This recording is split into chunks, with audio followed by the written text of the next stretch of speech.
नमस्कार। आज हम बात करने वाले हैं भारत के एक बहुत बड़े वित्तीय मिशन की, प्रधानमंत्री जन धन योजना।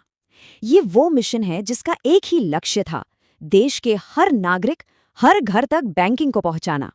तो चलिए जरा गहराई से समझते हैं कि ये है क्या और ये काम कैसे करता है। तो आज हम क्या क्या देखने वाले हैं। सबसे पहले हम ये समझेंगे कि आखिर ये एक राष्ट्रीय मिशन क्यों है। फिर जानेंगे कि जनधन योजना असल में है क्या। इसके बाद देखेंगे कि इस एक खाते से क्या क्या फायदे मिलते हैं। ये भी समझेंगे कि ये सरकारी योजनाओं का दरवाजा कैसे खोलता है। और आखिर में बात करेंगे कि कोई इस योजना से कैसे जुड़ सकता है।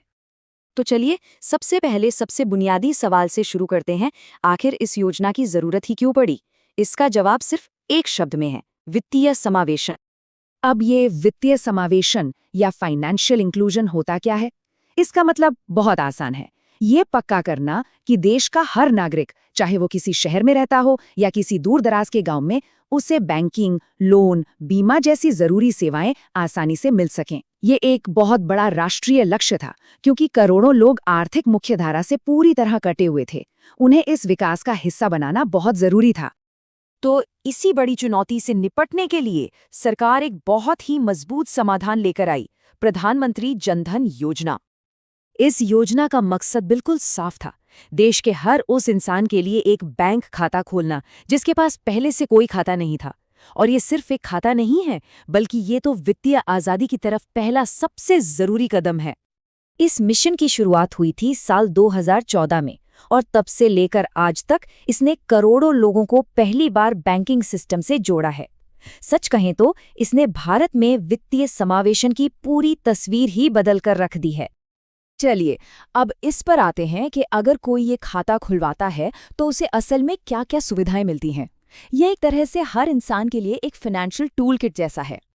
इस योजना की जो सबसे बड़ी और सबसे क्रांतिकारी बात है वो है जीरो बैलेंस की सुविधा।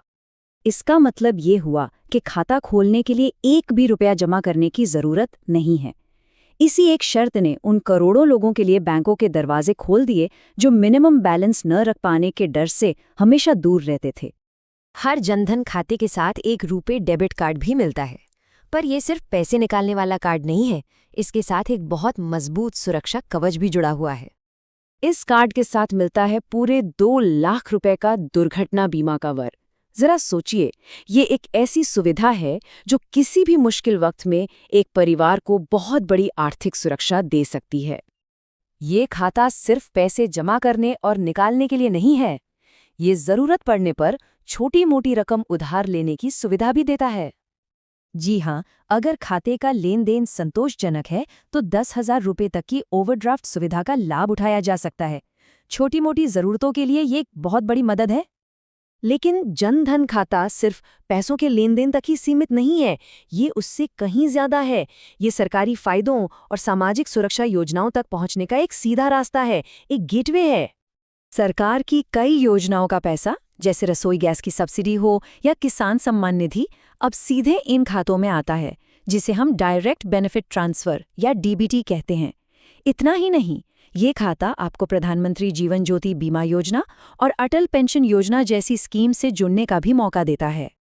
और इन सब सुविधाओं को आसान बनाने के लिए बैंकिंग को लोगों के दरवाजे तक पहुंचाया गया है। मतलब अब सिर्फ बैंक की ब्रांच ही नहीं, बल्कि गांव या मोहल्ले में मौजूद बैंक मित्र के जरिए भी खाते का इस्तेमाल किया जा सकता है। तो इतने सारे फायदों के बाद सवाल ये उठता है कि कोई ये खाता कैसे खुलवा सकता है। अच्छी बात यह है कि इस प्रक्रिया को बहुत ही आसान रखा गया है।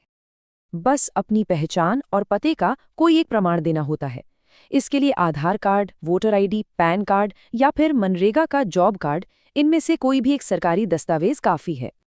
तो जनधन योजना ने करोड़ों लोगों के लिए बैंकिंग के दरवाजे तो खोल दिए हैं, ये बिल्कुल साफ है। लेकिन अब असली सवाल ये है कि आगे क्या? क्या सिर्फ खाते खोलना ही काफी है?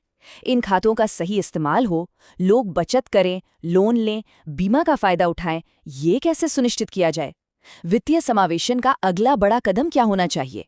ये वो सवाल है जो इस मिशन के भविष्य की दिशा तय करेगा।